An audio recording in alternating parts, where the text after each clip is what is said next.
read one line, gave me a chill. I didn't have to read anything else in the book. With little time to waste and a sermon blaring on the radio, Chuck Pryor got back to what's become relentless work. We spread ourselves too thin.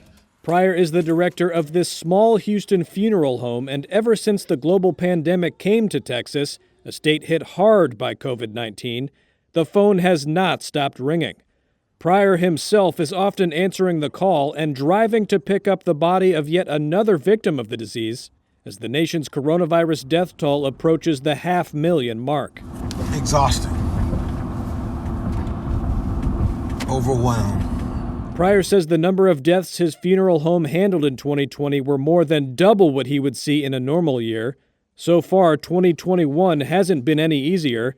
As deaths have mounted in the winter months, overloaded hospitals want bodies removed quickly. It's a huge risk for the employees, especially those that's transporting the deceased.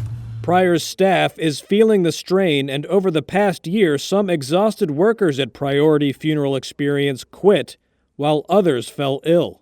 One of my good guys at the beginning of the pandemic, he died in April, just wasn't feeling good. 2 weeks later, he gone. And his mom died a week before him, and he didn't know his mom died. Pryor's family has dealt with its own fair share of grief during the pandemic, losing his nephew and uncle and other extended family to COVID-19.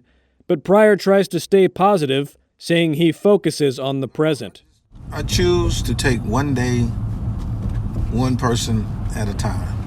Since the ride-along with Pryor, a crippling winter storm has caused days of power outages and water shortages in Houston, straining the ability of hospitals to treat COVID-19 patients and isolating vulnerable communities cut off by frozen roads.